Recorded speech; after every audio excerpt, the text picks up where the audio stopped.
These are 5 of the biggest gaming disasters of the last few years, along with roughly what each one burned on the way down. Every one of them got pitched as a huge deal by a company that should have known better, and every one of them ended up rejected, delayed into oblivion, or switched off while the people who greenlit them mostly kept their paychecks. What follows is the story of how you spend a decade and a mountain of money building something players took one look at and walked away from. And there's a name for the group that saw all of this coming, because it wasn't the executives sitting in the boardrooms, it was the audience.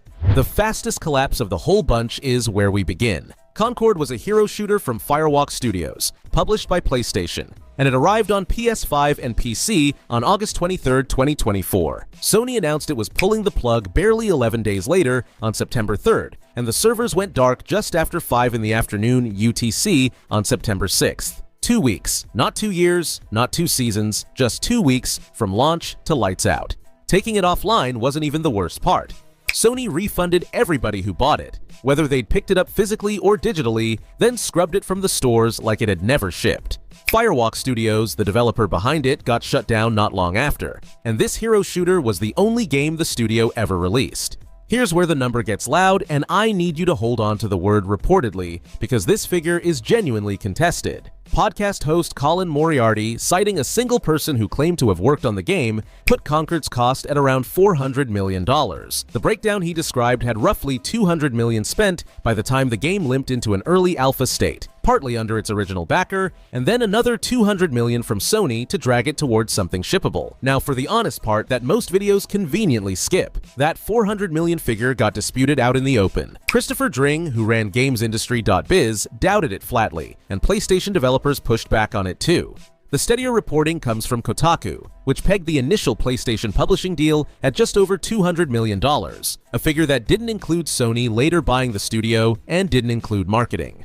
For a bit of extra perspective, an earlier report had the budget sitting at just $50 million back in 2019, so the price tag ballooned quietly for years. Whatever the real total, the money coming back the other way rounded down to nothing. Moriarty claimed the game grossed roughly $1 million, all of which vanished right back out the door in refunds. Sales landed as low as around 25,000 copies. For a project that spent the better part of 8 years in development, that's a funeral with a receipt attached. And this is the detail that should genuinely stick with you. Inside the company, this thing carried the title, The Future of PlayStation. People talked about it as a Star Wars-style property, something you'd return to over and over, with bigger multimedia plans bolted on around it. That is a staggering amount of faith to pour into a game the audience rejected on sight. The obvious question is why nobody inside the building hit the brakes, and the reporting points to a culture described as forced positivity, where critical feedback got waved off and a belief took hold that the game simply could not fail. Let that settle for a second. The only people on the planet convinced Concord would work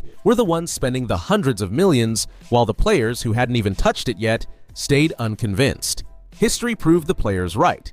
Fairness matters here, and being fair actually makes the audience look sharper rather than crueler. Concord didn't get critically savaged. Reviews came in mixed to decent, and Push Square handed it a 7 out of 10, so this was never some broken, unplayable wreck. What sank it was simpler than that. Players were handed a $40 hero shooter walking straight into a genre owned by free games like Overwatch and Apex Legends, wrapped around generic characters, and a design that already felt dated after all those years of development.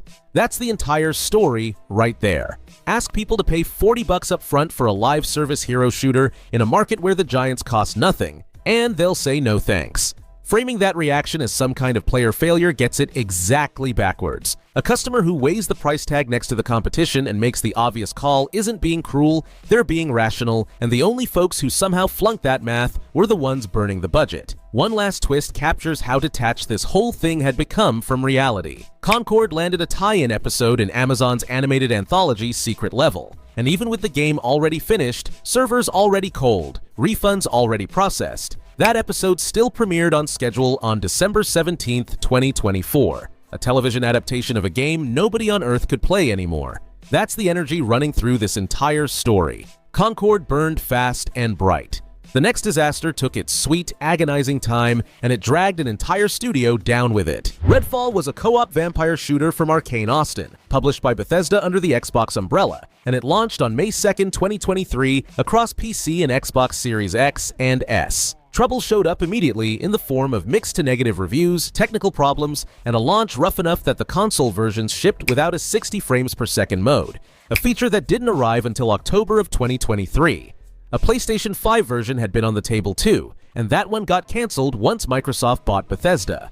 May 7th, 2024 is the date the axe fell, when Microsoft closed Arcane Austin, reportedly through an email memo from Xbox's Matt Booty. 96 people lost their jobs in that closure, and Arcane didn't fall alone. That same wave took down Tango Gameworks, the team behind Hi-Fi Rush, along with Alpha Dog Games, while Roundhouse Studios got folded into another team entirely. Redfall's planned DLC, a hero pass carrying 2 new characters aimed at Halloween 2024, got cancelled outright, which left Bethesda scrambling to set up a credit program for the people who had already paid for it. Unlike the other games on this list, Redfall doesn't come with a reliable public budget number, so I'm not about to invent one for you. There is, though, one figure worth planting right here for context. Microsoft bought ZeniMax and Bethesda for $7.5 billion back in 2021, and Redfall was a game that came bundled into that deal. They spent $7.5 billion, then shuttered the studio, making one of the first titles to come out of it. Understanding what actually went wrong means ignoring the version the executives would prefer you believe. According to Bloomberg's Jason Schreier, Redfall's development buckled under chronic understaffing, with a team of fewer than 100 people trying to put together a big multiplayer shooter, while veteran developers drained out of the project as it dragged on. Remember who Arcane Austin actually was. This is the studio that built Dishonored and Prey, the deep, handcrafted, systems-driven immersive sims that made their name. Leadership pointed those same people at a live service co-op shooter, a genre they had zero experience in and reportedly didn't even want to make. And some staff walked rather than build it. Take a top-tier single-player studio, shove it toward a trend it wasn't designed for, understaff the whole endeavor, and the failure that follows shouldn't surprise anyone. Even the man at the top of Xbox clocked the gap.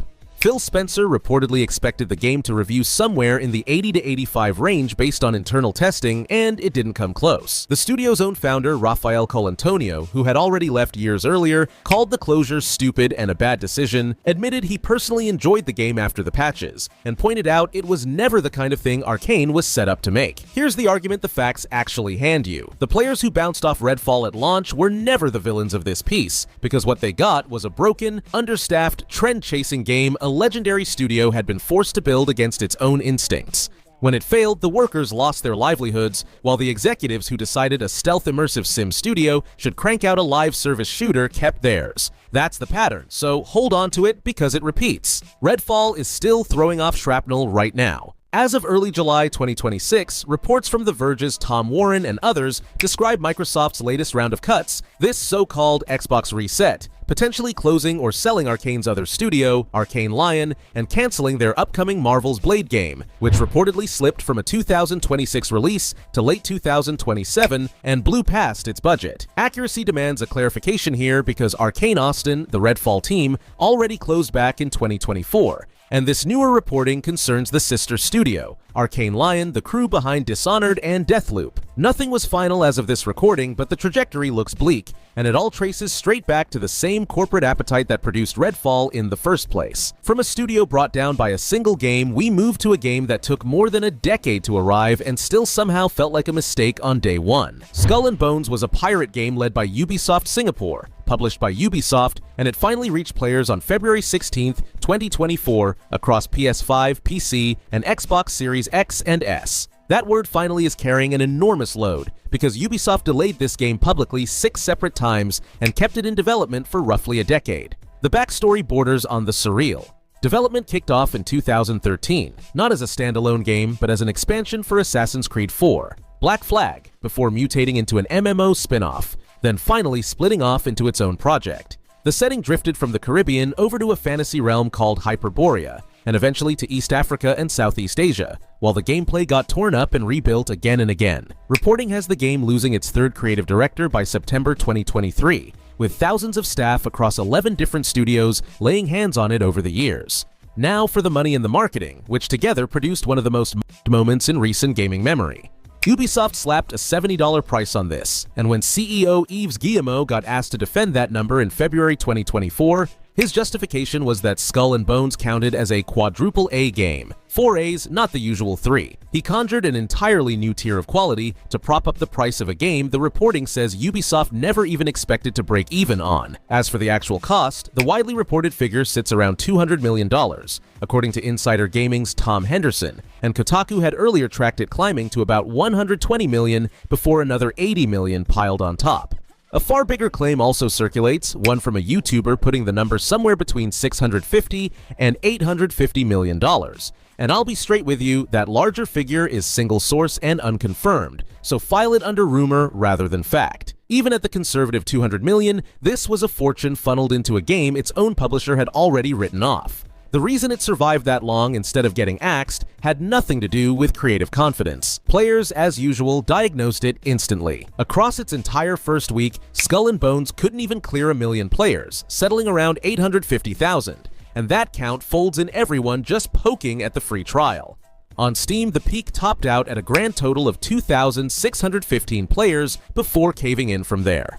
An internal source summed the whole thing up with blunt clarity, saying everyone already understood this was a $30 to $40 game at best, though that pricing was never theirs to decide. Here's the detail that turns the knife, and it's the strongest card in the player's hand. Ubisoft had already built the better version of this game, and it's called Assassin's Creed 4, Black Flag, released in 2013. Fans pointed out correctly that a game from over a decade earlier delivered better sailing and better water than this brand new $70 quadruple A release. Ubisoft spent 10 years and hundreds of millions only to lose decisively to its own past self. That was a customer being asked to pay a premium price for a downgrade and recognizing the swindle in real time. The AAA label was engineered to sell the game, and instead it curdled into the punchline, while the people who coined it never picked up the tab for the mistake. That was a company losing to its own history. This next one goes further because it's a company demolishing its own future. Anthem was a looter shooter from BioWare, published by EA, and it launched on February 22, 2019 across PS4, Xbox One, and PC as BioWare's big new swing, and EA's first fresh franchise in roughly a decade. You soared around in customizable exosuits called javelins, and the flying earned nearly universal praise right alongside the combat and the visuals. Everything wrapped around them got shredded, from the grind to the shallow loot loop to the technical problems to the paper-thin story. Here comes the human part, and it's the reason I can't just cackle at Anthem the way I can at a quadruple A pirate game. Back in 2019, Jason Schreier, then writing for Kotaku, published an investigation built on interviews with around 19 people, and the picture it painted was a nightmare. Roughly 7 years went into Anthem's development, yet the real game, the actual production, got crammed into the final 18 months, with some accounts trimming that down to about 15. That dazzling demo everyone remembers from E3 2017 amounted to little more than pre-production, a vertical slice, with the game behind it barely existing yet. The project didn't even carry the name Anthem until roughly a week before that E3 showing, when it was still going by Beyond. The cost of all that chaos landed squarely on the developers. Schreier's report laid out big narrative reboots, sweeping design overhauls, leadership that couldn't hold a steady vision, and EA's Frostbite engine actively fighting the kind of game the team was trying to build. Plus, friction crackling between BioWare's Edmonton and Austin studios. And the crunch was real, and it was damaging. Developers described depression and anxiety, stretches of stress leave, and what they called stress casualties. People who suffered breakdowns and vanished for months, some of whom never returned, with one developer recalling how he'd hunt for an empty room just to break down and cry in private. A phrase existed for the mindset that allowed all of this, and it was BioWare magic, the conviction that no matter how badly a project spiraled, everything would somehow snap together right at the finish. It never did, and it was never going to. On paper, the sales don't even read as catastrophic at first glance. Anthem moved about 2 million copies in its opening week and eventually reached roughly 5 million lifetime. Yet EA had targeted 6 million by the end of March 2019, and it fell short. That gap between the opening week and the lifetime total tells the honest story because 2 million copies flew off the shelf almost instantly. And then it took 2 more years to add just 3 million on top, as word spread about what the game truly was.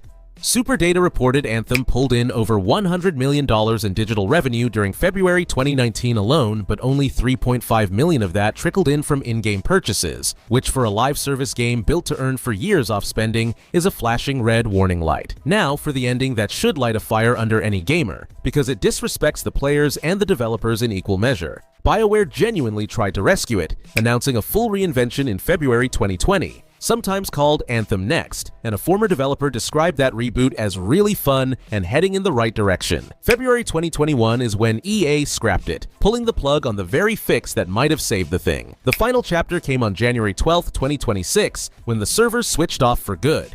Anthem ran online only with no offline mode, which means the game is now simply gone, permanently unplayable forever. Pay attention to the contrast here, because it matters.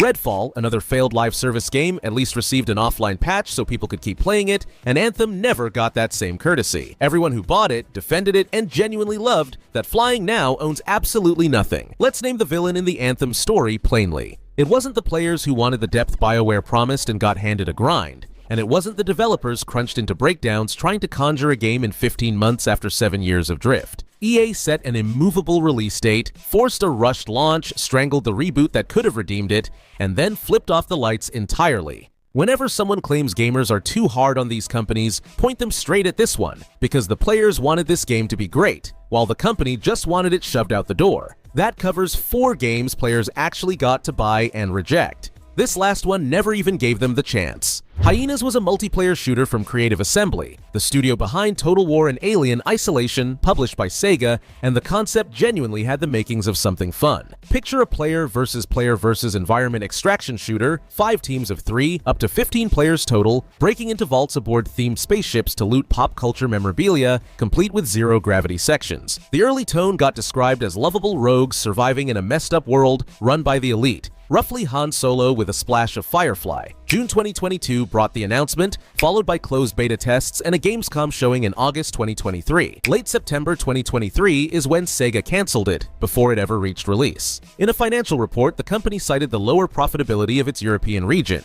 confirmed it was scrapping Hyenas along with some other unannounced projects, and said it would take a write-down on the work, which is the polished corporate phrasing for "we spent the money, we're recovering nothing, we're writing it off." The cost, by the reporting, was staggering by the company's own standards. According to a YouTuber's investigation, backed up in broad terms by VGC's own sources, Hyenas ranked as Sega's biggest budget game ever, though the precise dollar figure was never officially confirmed, so I'll tread carefully with it. For a sense of scale, people reached for Shenmue, one of the most expensive games ever made in its era, reported at somewhere between $47 and $70 million back in 1999, and Hyenas reportedly topped even that for Sega. Because it never launched, the company clawed back zero. Not a small figure, not a fraction, just zero. Several forces combined to tear it apart. A disruptive engine change struck partway through, shifting from Creative Assembly's own cathode engine, the technology that powered Alien Isolation, over to Unreal. Tonal confusion set in as the game drifted from a hardcore escape from Tarkov style towards something softer and more mainstream, with developers describing long stretches of having no clue where the thing was heading. A saturated market crowded with live service shooters didn't help, and leadership got described by one developer as asleep at the wheel. Filmmaker Neil Blomkamp, the District 9 director, came aboard briefly as a consultant, and developers actually credited him as a rare jolt of direction on a project that otherwise felt rudderless. Here's the part that should make you furious on the developer's behalf.